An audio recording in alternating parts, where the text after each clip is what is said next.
Hello guys, welcome to the Passion series, and this will be your part 10 of chapter number 8. So here we are going to see about gonioscopy. In the last session you have seen about the tonometry. Today we are going to see the gonioscopy. Gonioscopy. Now the recess of the angle of anterior chamber are difficult to visualize, alright. Now gonioscopy is actually the visualization of the angle of anterior chamber. Always remember, whenever we see the word gonio. Gonio means the angle of anterior chamber. This is your gonio, and visualization is scopy. So it is formed by two words, gonio and scopy. And you know that angle of anterior chamber is formed by 5 structures. There are different structures lying in the angle of anterior chamber, and it becomes difficult to visualize these structures by the naked eye, and that is why we require the gonioscopy. Alright. So they say that this is actually difficult to visualize since this region is covered by the projecting shelf of the sclera at the limbus, and all the emergent light undergoes the total internal reflection, and that is why you are not able to see with the naked eye. In many conditions, like we have glaucoma, foreign body tumors, a close inspection of this region is required. However, we do require the inspection of this area, especially in certain conditions, especially the glaucoma, if there is an impingement or the lodgement of the foreign body, or we can have some tumors also. A close inspection is important. It can however be observed by the slit lamp provided the beam is diverted at an angle. Now if you remember, we had discussed this in the section where we talked about the slit lamp, that you can see the angle when you are showing the light at an angle at the slit lamp, but we can use the gonio lenses also.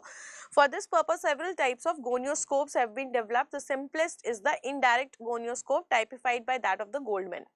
Goldman had done, immense work in the field of ophthalmology, especially in the glaucoma. We have Goldman's perimeter, we have Goldman's applanation tonometer, we have Goldman's gonio lenses too. So a contact lens is there. Now this contact lens is actually inserted between the lids to lie upon the anesthetized cornea. So another important thing is, see, again they are using the topical anesthesia, and they are fitted with a mirror. Now this mirror is actually placed at an angle of 62 degree or 64 degree, in which the image of the recesses is actually reflected. Gonioscopes we have got with 1 mirror, 2 mirror or 4 mirrors. They are available, of which 4 mirror gonioscope allows examination of 360 degree angle without rotating the lens. Now previously we were having the 1 mirror, 2 mirror, even 3 mirror gonioscope is also there. Nowadays we are using the 4 mirror gonioscopes, and usually they are coming up with the handle. So it is something like this, and this is there with the handle, and we have got the 4 mirrors, 1, 2, 3 and 4 are there, and it's very convenient to use this. We can keep it like this, and we can easily do it in the other eye also, holding like this. So in this way we have got different kind of gonioscopes which are available, and these 4 mirror gonioscope, and these 4 mirror gonioscopes are actually allowing you the examination of whole of the 360 degree angle. A base of about 7 mm enables the viewing of the angle using a tear film bridge. So when you are using a bridge, a base of 7 mm, that is actually allowing you to see whole of this tear film area, and also the depression of the central cornea for the indentation gonioscopy. Now gonioscopy is primarily for the diagnostic purposes, but it is also used at times for the therapeutic purposes, for the indentation gonioscopy, where you are indenting the cornea and you are giving the relief in the acute congestive glaucoma and all. Now in a narrow angle gonioscope, aqueous is displaced from the center peripherally to push away the iris and allows a better visualization of the angle structures. Sometimes what happens that the angle is very narrow, and you are not able to visualize all the structures because aqueous is lying between them. If you quickly revise the structures in the angle of anterior chamber, this is your anterior surface of the cornea, this is your posterior surface of the cornea, and behind this will be continuing in the sclera here.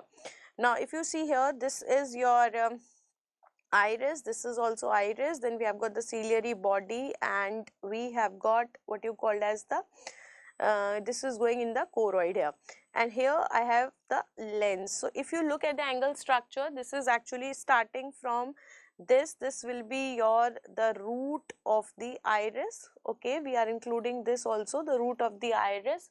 Then we have got this will be your number 1. Then we have got 2, this will be number 2, ciliary body band. This will be your ciliary body band. Then this will be your number 3, this is your scleral spur.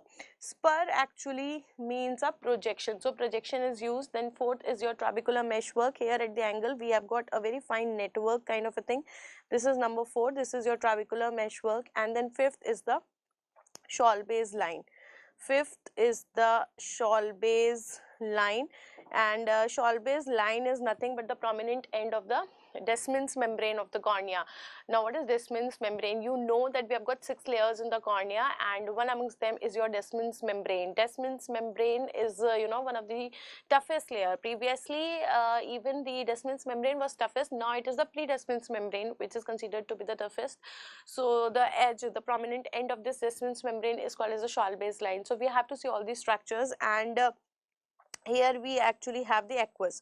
So sometimes what happens, if this angle is very narrow and aqueous is actually you know, accumulated towards the center, so you are not able to see these angle structures. With the help of this indentation gonioscopy, you are able to, you know, move out the aqueous humor from the center towards the periphery, and so that you can see the structures. So you are able to have the better visualization of this angle structure. Then we have got something called as a direct gonioscope. Direct gonioscope mein there is a dome shaped glass contact lenses. This is reflecting the light from the angle into the observer's eye, and this is giving you a clear view of whole of the angle, especially used to examine the supine children under the general anesthesia. So especially designed for the small children where we are doing the examination in the supine position when the children are in general anesthesia, because you know, usually when we are doing the gonioscopy, we are doing it in the sitting position. We do require a lot of cooperation from the patient sitting on the slit lamp, and we do not expect that amount of cooperation from the patients who are you know, pretty less in age, they are children. So we have to take them in the supine position under the anesthesia. Alright, so this is the optical principle. They are trying to show that the gonio lens is using the Goldman contact lens, okay, used for the gonioscopy with the help of a slit lamp. Alright, now let's see some of the common lenses that we are using for the gonioscopy. The main features of the gonioscope: in an open angle, what is happening in an open angle gonioscope, the landmarks from the iris forwards are. So what are the things you are going to see?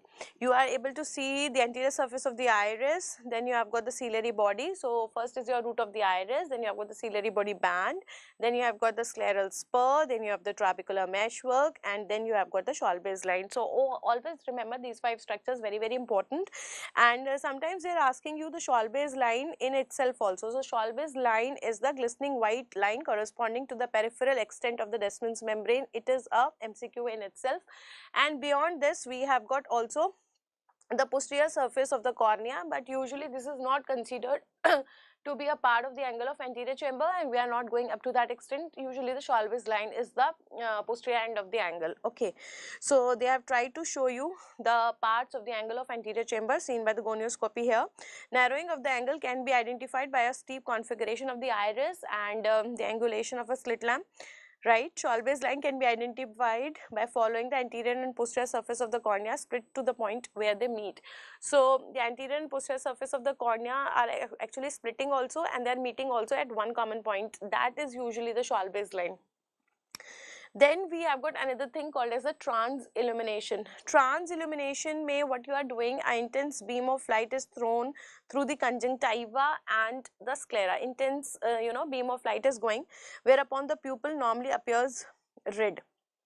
So when we are using this method of trans-illumination, we are actually showing an intense beam of light and through the conjunctiva and the sclera, and what happens, the pupils start appearing to be red here.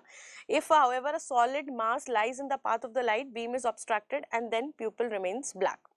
So what you are going to do, if I want to see the pupil as black, I have to keep something in the middle so that this light gets obstructed and I finally get the black color there. So for this purpose, a special trans-illuminators may be employed. A cap with an open hole at the end may be also be using. fitted over the bulb of a ophthalmoscope. A solid mass can thus be delineated and tumor differentiated from a cyst. So usually, you know, the transillumination test is actually used to differentiate between a solid mass and cystic mass. The same logic is applied here, and we are using it to differentiate whether there is a mass in the eye, that is a tumor, or it's a cyst. Okay. Opaque foreign body can also be seen. Suppose there is a cataract, so there you can see a opaque foreign body. Only the anterior half of the eye can be transilluminated in this way. We are not going to the posterior half, right? But there is a but if there is a mass in the posterior segment, it can be transilluminated only after the capsule of Tenon has been opened and a transilluminator is inserted. So obviously this is very practical. If you want to do this transillumination from the posterior side, so what will happen? Suppose you want to do it from the anterior side. This is your cornea, and this is your sclera. You can show the light from here. But what if I want to do it from here? So there is, you know, a capsule all around it. So the capsule that is there all around it, okay, so what is happening, it is something like this. So if I want to do it, there is a Tenon's capsule all around it, you know, over the sclera we have got. So if I want to, you know, do the transillumination from the posterior side, I will have to remove this, and I will have to insert that transilluminator here. Only then the light can go from the posterior side. Okay, in such a case, somewhat you know, less reliable method is that of the indirect transillumination. So this method, when we are, you know, taking out the Tenon's capsule, and I am putting this source of transillumination from the posterior side, that is actually your indirect transillumination, okay, which is a powerful source of light is placed. Normally the pupils have a strikingly luminous appearance, but if a solid mass occupies the fundus, they will appear black. Now, as I told you before also, when you are doing the transillumination, the pupil appears very, very bright, okay, but you know, if there is some mass which is in the way and that is obstructing the path, then pupil starts appearing black in color, okay. Now we come to the examination. Till now we have seen the examination of the anterior segment. We have seen all the different tests and some of the important investigations that you are going to do, including your tonometry also. Then we have got the gonioscopy also. Now we are heading towards the posterior segment and the orbit. The anterior segment of the eye is easily observed with the diffuse or the focal illumination, where the slit lamp was also playing a major role. Examination of the eye behind the lens require a special arrangement of the lenses or the mirrors, so that the light reflected from back from the inside of the eye can be brought into the observer's eye. So this is your ophthalmoscopy. So the key to the posterior segment is usually the ophthalmoscopy if I am talking about examination. Obviously when I talk about the investigations के लिए we are heading towards what you called as the B scan ultrasound. But as far as the examination is concerned, a very important part is your ophthalmoscopy. So if you go back to the origin of the ophthalmoscopy, we have got the von Helmholtz, he was the person who started with it, and the original ophthalmoscope that he created was just a plain plate of glass. A source of light was placed besides the observer eye, and the glass plate obliquely in front of that. So that was a very basic ophthalmoscope that he created with the help of a glass plate. On looking through this transparent plate, the observer could now receive some of the rays from the fundus, and he was getting some amount of information from this illuminated fundus. Now, since a small proportion of the light received upon the plate was reflected, the illumination was feeble. Now what he do next, he increased the amount of light reflected by superimposing the three plane plates. Okay, so he realized that amount of illumination is very, very less, and there is a need for increasing this illumination. The back of the glass was then converted into a more powerful mirror, leaving a small portion, a hole in the mirror. Okay, the illumination was still feeble since the rays reflected were divergent. So then came the role of another scientist, the Rutte, in 1852. He introduced the perforated concave mirror, which is still generally used. The final modification was the addition of a battery of small lenses of various strengths, which could be brought into position by the aperture. So there was absolute, you know, need of brighter illumination, which they felt that will not be given by the simple glass plate. So they start using what you called as the concave mirrors, and even we are using till now also, and now we have even added the batteries to it. The many forms of ophthalmoscope are merely various mechanical contrivances that were for doing it conveniently. Now, how should you start the routine of ophthalmic examination? So, when you want to do the ophthalmoscopic examination, preliminary examination with the plane mirror alone, okay, you can do at a distance of 1 meter from the patient. Then examination with the plane mirror alone at a distance of 22 centimeter from the patient. This is your distant direct ophthalmoscopy. Now, usually there is always a doubt what is the distance of this distant direct ophthalmoscopy, and there are different eras of distances spread over the different books. But as I always say that the values which are given in the Parsons are quite reliable, so we can go with this value 22 centimeter. But the whole idea is that you are doing the direct ophthalmoscopy from a distance. I am not going into the patient's eye, I am just maintaining a fair amount of distance from the patient. This is your 22 centimeter. It could be 25 also, some people say 33 or 40 also. So a fair amount of distance should be there. It is just as like more than a torchlight that you are putting into the patient's eye. Then ophthalmoscopic examination by the direct method. So first we are doing the distant direct examination, then we are doing the direct ophthalmoscopy, then the slit lamp biomicroscopy, and then by the indirect method. So it's always good that when you carry the examination in a sequential manner, that becomes easy also, and it gives you easy evaluation of the patient. Okay, so see here they are trying to show in this picture, they are trying to show the slit lamp examination, okay, and how we are examining the patient. So for the slit lamp biomicroscopy, see, you already know that with the help of a slit lamp we are not able to see the posterior segment in the patients alone. So you have to use some additional lenses, maybe the the ruby lenses and all. So when you apply these ruby lenses and then you look through the slit lamp, then you are able to see the optic disc and the fundus and all, right? The following facts shows the wisdom of this sequential procedure. By the nature of refraction of the eye under examination, this will prevent many difficulties. If you know what is the nature of refraction, any gross changes can be visualized, especially any opacities in the refractive media.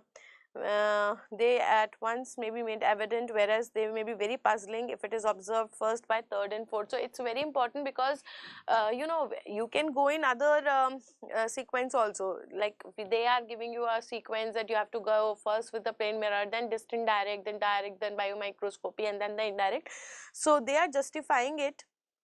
They are saying that if you have already done your distant direct ophthalmoscopy, your direct ophthalmoscopy, any opacities in the media becomes very evident, okay, while if you are going directly with the slit lamp biomicroscopy and you have some opacities, and this will be very struggling and puzzling to get the other informations when you don't know what these opacities are. Okay, in addition, the details of a very hypermetropic parts of the fundus, such as detachment of the retina or a tumor, can be seen. These are also are sometimes by no means difficult to miss by 3 and 4. Then if I am thinking in terms of high degrees of hypermetropia, retinal detachment, tumors, then there are high chances that you will be picking up these things with the help of slit lamp biomicroscopy and then direct ophthalmoscopy. So they should always be, the preliminary examination should always be preceded by these two examinations. We can get a general view of the fundus. When we are doing it with 3, what was the 3 here? If you look here, that is your direct ophthalmoscopy. So they are saying that when you are doing 3, that means when you are doing the direct ophthalmoscopy. When I am doing the direct ophthalmoscopy, I am getting the largest possible area under the moderate magnification. So this is considered to be very good way of examining the fundus. It is comparable to a microscopic examination with a low power. Then when you are using this slit lamp biomicroscopy or the indirect ophthalmoscopy, details are examined under a higher magnification. It is comparable to microscopic examination of high power. So we are giving you the combo. We are having certain options where you are having a low magnification with a higher area, and then we have got certain options where we have got lower this higher magnification with a limited area. So you can go with both or according to the conditions also. Now ophthalmoscopic examination is carried out in a dark room. So when they ask you all are dark room procedures except, so you should know that again ophthalmoscopic examination is a dark room procedure. For examination with the plain mirror alone, the observer sits facing the patient, and what should be the usual distance? The distance is about a meter. 1 meter is the distance, and the patient is asked to relax his accommodation by looking at a distant object, or you can use a cycloplegic also. Then again it is important that the patient should relax the muscle, should not accommodate. So we can ask the patient to look at a distant object, or we can even use the cycloplegic. Light from the plane mirror is then reflected into the eye, and the examiner looks through the sight hole. When the light falls on the eye, you can easily notice a red reflex coming from the pupil. There ought to be no black spots in the pupillary area except either a uniform red reflex or obscure details of the fundus. So in the normal conditions, when you are looking into the fundus through a plain mirror, you know, a well defined red reflex should be coming from the patient's eye.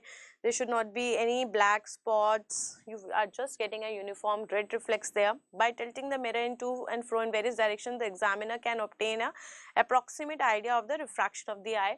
And when you are tilting it, okay, by tilt you are also getting some idea about the refractive power of the eye of the patient. The observer now approaches the patient until his eye still in the plane mirror is about 20 centimeter from the eye.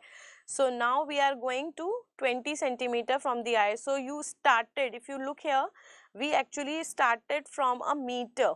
We started from a meter and now we are going to 20 centimeters. So we are doing the distant direct ophthalmoscopy. So and he can now see the cornea and iris clearly and confirm any points which were noted previously. Ophthalmoscope or a retinoscope can provide the same illumination. So we can use a plane mirror also, but nowadays more commonly what we are using is your ophthalmoscope. Now looking for the near vision. So the examination at a convenient distance from the near vision point of view, this is your 22 centimeter.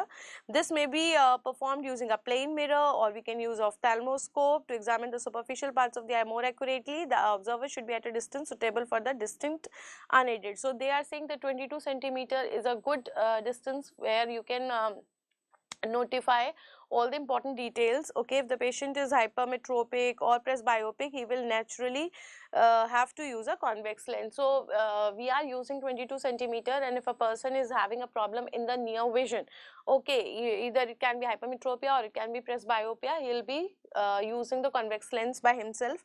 The purpose of preliminary examination is recognition of any opacities, then detachment of the retina, and the confirmation of the results by the external examination. Again, a very important thing, very important thing. Like we are going in the stepwise manner, and there are so many things in the examination. So what is the ultimate purpose? The purpose is that I want to see if there is any opacities in the media. I'll get the floaters kind of a thing. I'll not get the uniform red reflex, or if there is any detachment of the retina, then again I will get a grayish reflex. I'm not going to get the red reflex. And third is your confirmation of the findings. Whatever findings I was actually getting, I am getting them confirmed by the external examination. Now how can you do the indirect ophthalmoscopy? How will you examine by the indirect ophthalmoscopy? So the binocular indirect ophthalmoscopy is actually applicable to all the refractive errors, as the beam penetrates opacities in most of the media, and this is giving you a wide view of the retina. Whenever I require a wider view, maybe lesser magnification is acceptable, then I actually go with the indirect ophthalmoscopy. While if I want to concentrate on the central area, more magnification, then I will go with the direct ophthalmoscopy. So binocular indirect ophthalmoscopy has the advantages of a large field of view, brighter illumination, decreased distortion while examining the peripheral retina. So obviously when I'm more interested towards the periphery, it's always better to go with the indirect ophthalmoscopy. While if you look at the disadvantages, the image is inverted both vertically and laterally. Now this is again very important, because what happens when you are doing the indirect ophthalmoscopy, you are puzzled up. Whatever you are seeing is actually inverted. It is also inverted vertically, and it is also inverted laterally. So it's just a mirror image. So it's always handy that when you are doing the examination, keep a pen and paper and keep on drawing, make a drawing of it, and then in the final stage you inverted, so that you get the actual position where actually you have the opacities or the detachments or the holes, so that this will help you in doing the final surgery. Okay. Now, a wide convex lens is held between the thumb and the forefinger of the left hand with a curved surface towards the examiner and with the lens itself in a plane parallel to the iris. Now, why actually indirect ophthalmoscope is called as indirect ophthalmoscope? Because, you know, the patient is lying supine and you are putting the indirect ophthalmoscope over your head and you are using an extra lens, and this is actually your convex lens. So, we are using a convex lens to examine the patient and we are making the patient myopic. So, we are actually seeing that image over the lens. That is why we are testing the patient indirectly. That is why it is called as the indirect ophthalmoscopy. What are the power of the lenses that we can use? 28 diopters, 20 diopters or 14 diopters. We are mainly using 20 diopters, but we can use 28 also, 14 diopters also. The weakest power lenses giving images of increasing sizes, narrower fields and lesser stereopsis. Okay. So, if you are using the weaker one, so they are saying that size will be more, but the field will be less and stereopsis is also will be less. Now, the periphery of the retina may be brought into view. The periphery may be brought into view by the scleral depression, and it is best seen with the patient in the recumbent position. Now, what happens with the indirect ophthalmoscope? You can see the periphery, but not without the scleral indentation. So, there is a, you know, scleral indentation screw which you can wear in your finger, and with the help of it we can indent the sclera and then you view it. So, obviously you have to make some efforts for bringing the periphery into view. Just by itself you cannot see the periphery. Drawings should be made on a retinal chart with the accurate delineation of the vascular structures of the retina. Careful assessment of its relationship with the retinal holes and degeneration should be taken care of. Indirect ophthalmoscopy essentially makes the observed eye, irrespective of its refraction, highly myopic. It's very important. It is making the eye highly myopic, because we want the image to be formed somewhere between the patient and the observer. So, if I am examining the patient, okay, patient is lying in front of me, this distance should be at least arm's length, okay, because the patient will be lying supine. So, if this is your observer here and the patient is lying supine here, so this distance should be at least the arm's length and the patient is lying here. So, I want that the image will be formed somewhere in between. So, I have to make the patient myopic so that it is formed in front of the retina. So, irrespective of the refraction and the refractive power of the patient which is to be examined actually is made highly myopic by placing a very strong convex lens in front of it, and the image that is formed is actually real and inverted image. I told you it is real and it is inverted both vertically as well as laterally, and the image will be formed between the observer and the lens. In all cases, the image will be magnified. Now, the amount of magnification will depend upon the refraction of the eye, the power of the convex lens. Like if I talk about the 14 diopter, then the fundus of the emmetropic eye gives you magnification of 5 times. So, if you remember what we discussed in the classes, that with the help of direct ophthalmoscopy, the image that is formed is virtual, it is erect and it is magnified, and this magnification is actually 15 times.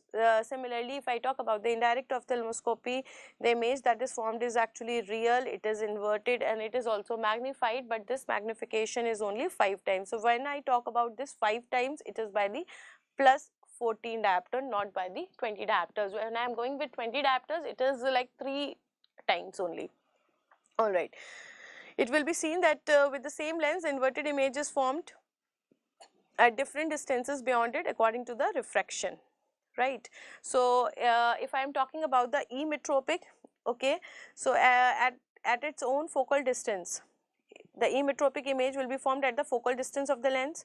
Myopic it will be nearer to the lens, and hypermetropic it will be further from it. Now, since in all cases image is formed in the air, okay, it's a real image in the air between the patient and the observer must not come too close to the patient, okay.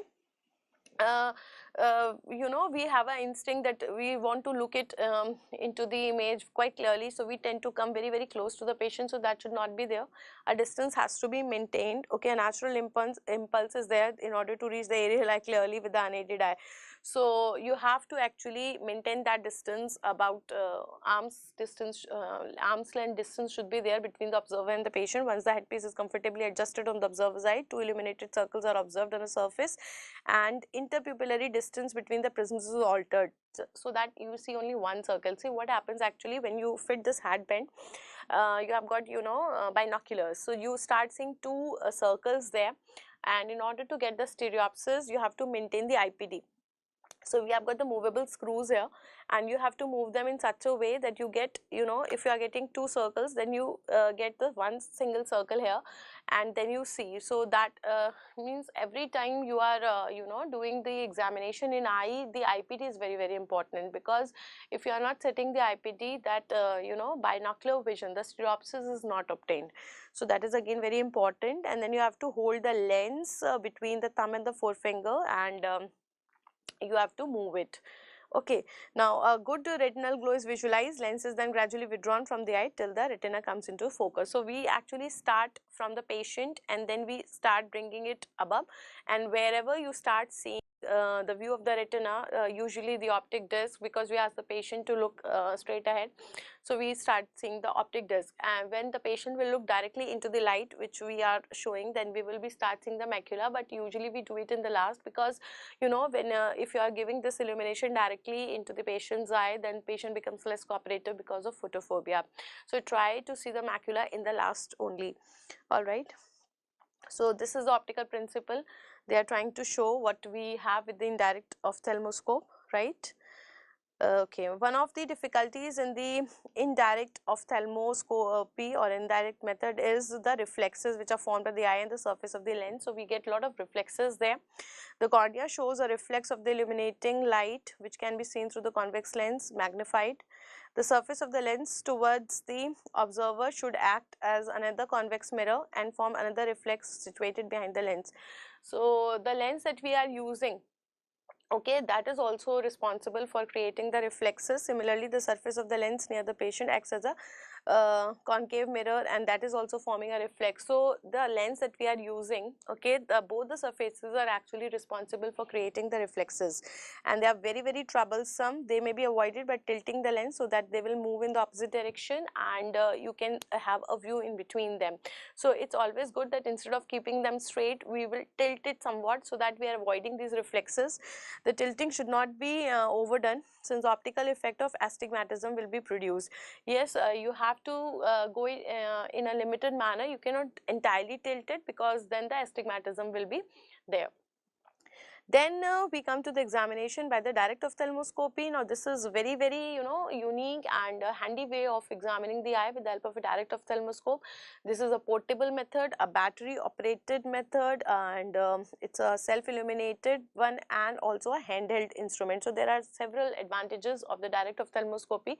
You cannot carry the indirect ophthalmoscope, though indirect ophthalmoscopes are also available in the portable forms. Okay, it is coming in the small packaging also, a briefcase kind of a thing. You can carry it like we are carrying it for examining the premature children in cases of ROP, but the good setups, you know, we have got the fitted ones in direct ophthalmoscopes.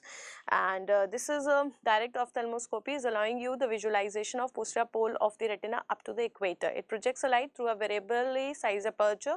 A series of lenses can be dialed and allow the observer to focus. The difference in the level can be accurately measured.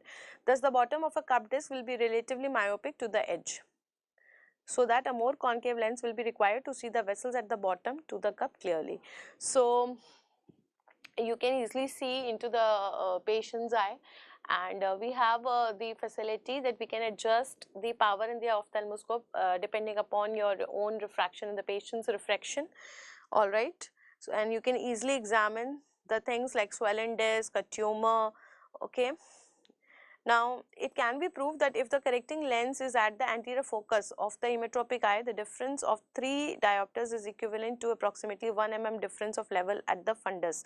So they are saying that if I am talking about the emmetropic eye, okay, and you are putting that lens at the anterior focal point of the emmetropic eye, then okay, then you will get a difference of 3 diopters to approximately, it is equivalent to 1 mm difference of the level of the fundus. So if you are going about 1 mm difference at the fundus, then you are certainly getting a difference of 3 diopters. If you remember, in the optics also we had read this, that the axial length is actually affecting the refractive error in the ratio 1:3. So what we are doing in the routine practice, it is advisable to start ophthalmoscopy with the focusing lenses of the direct ophthalmoscope kept at about +20 diopters. Observe the retinal reflex and then decrease the power of the lenses gradually as the observer moves closer to the patient. So usually it is advised when you are starting, okay, keep it at +20 diopter, and as you go closer and closer to the patient, you can decrease your power. A gradual reduction in the power permits a visualization of each structure of the eye, okay, from the cornea to the retina. Opacity in the vitreous provides same optical conditions as the fundus of a hypermetropic eye. The appearance of opacities in the vitreous or the lens may vary, and when you are going it, you know, from the far and then you are going towards near, as close to the eye as possible, it is, you know, possible that you are able to see an array of things, and you are going by decreasing the power. So by the time you are reaching to the very near, you are able to see the closest of the structure also. If they are very dense, they will appear, and you are also able to appreciate if there is any opacity in the media. It could be in the lens, it could be in the aqueous, it could be in the vitreous, and they will be seen as black against the background red one. Sometimes they are semi-transparent, they will appear red or whitish according to the amount of light. Now if you talk about the retinal detachment, so a detached retina may appear red or white according to its degree of transparency, and if much light is reflected, details may be seen upon it. So sometimes, you know, if there is a retinal detachment and, you know, retina is semi-transparent, then you can also see the different colors through it. You are not able to see the exact red reflex that we go through. We are able to see the whitish reflex, or you are able to see the reddish reflex, partly because it depends upon how much of the light is actually reflected through it and how much is coming back. Okay, now next we talk about the slit lamp biomicroscopy that we can do with the help of condensing lenses. The slit lamp cannot be used to explore the eye beyond the anterior parts of the vitreous, because you know, it does not have that special lenses that we can see even beyond the lens. So if you are using just the slit lamp, you are able to see only up to the lens. So if I want to see the posterior segment by the slit lamp, definitely I will have to use some additional lenses. If however the beam is made more divergent by eliminating the refractive influence of the corneal curvature by using a contact lens with a flat anterior face, or if we are imposing a high power concave or convex lens in front of the cornea, the posterior part of the vitreous and the central part of the fundus can be examined. So obviously I will have to use some additional lens. Now this can be a concave lens or it can be a convex lens also. The use of a powerful condensing lens will produce a magnified image. Lenses for the examination of fundus are of two types. We have got the contact lenses and we also have the non-contact lenses. Non-contact fundus lenses are used, they are doubly spheric. It could be ranging from +60 diopters to +78 diopters. Any of the powers I can use, even the 90 diopters. And if I talk about the +60 diopters, this allows more magnification, and this is actually used for the examination of the macula and the optic nerve head. So though I can use like anything ranging from +60 diopters, we have got +78 diopters, we have got +90 diopters, but the one we are using +60 diopters, we are using for the examination of the macula and the optic nerve head. And these lenses are again actually producing the image which is in the air, aerial image, inverted laterally as well as vertically, and large images are obtained, and because of the short focal length, fundus examination is actually possible, and we are doing a great job with the help of this slit lamp biomicroscopy. The highly concave, one of the very popular is the highly concave ruby lens. This has a power of -55 diopters, can be employed, but it gives a low magnification and a small field. So I can also use -55, but +60 is considered to be the quite a good one. Okay. So these are the optics of the ruby lenses they have tried to show in the images. Such an examination is easier with the full mydriasis. So fundus examination is always done best with the full mydriasis. Pupil is fully dilated, but the disc can be visualized even through the undilated. Sometimes, you know, we want to see just the disc, and we don't want to give the trauma of full mydriasis and the patient have the dilated pupil all through day or week. So we can peep through the undilated pupil also, and we can look the optic disc. The slit lamp provides bright light and additional magnification. Fine changes in the posterior part of the vitreous in the retina and the optic disc can be seen. We can see the vitreous, the retina, the optic disc, all these can be seen under the higher magnification. You can easily see the areas of edema, right. The examination provides a high quality, highly magnified as well as the three-dimensional view of the optic disc and posterior portion of the eye. When you are using these methods, you get a very, you know, good view, three-dimensional view of the fundus, and not only, you know, you are getting a high area which is highly magnified, but also it's a high quality. So the amount of information that you are getting is a quality information.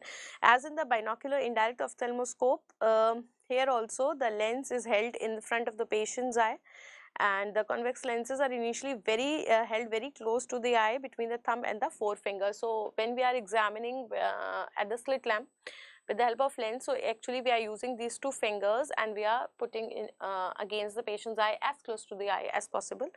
Okay, and what is happening when we are doing it, like our hand is not stabilized. So usually what we are doing, we are using this middle finger. It is something like this, and I am putting my middle finger here so that I can stabilize my hand, otherwise it will keep on moving. So we can stabilize our middle finger over this forehead.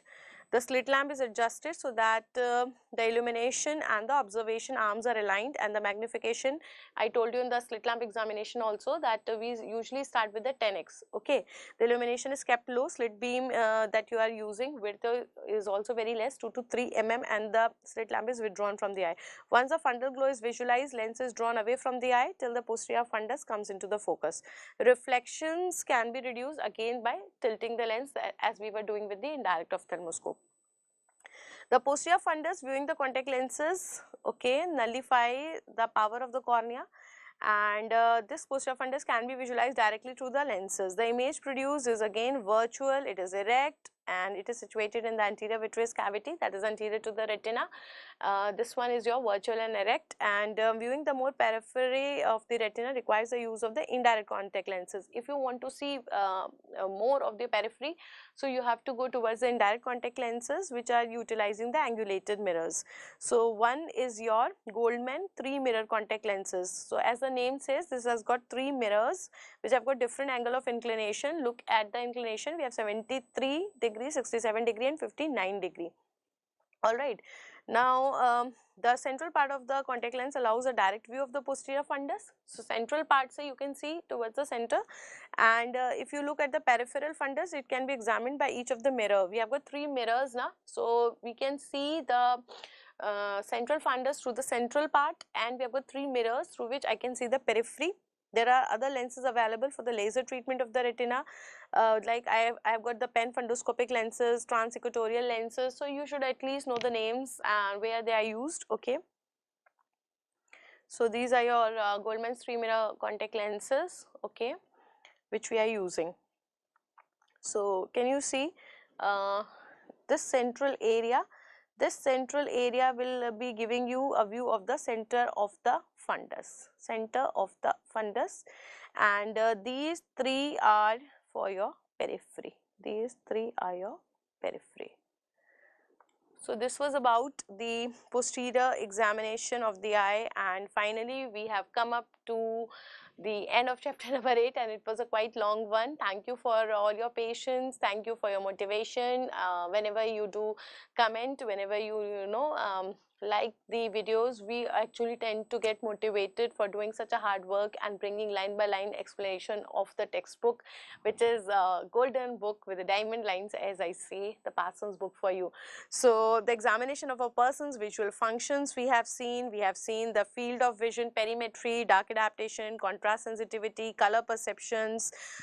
We also talked about the principal ones, the standard tests of visual acuity. They were have the lines width of letters subtending an angle of 1 minute at the nodal point.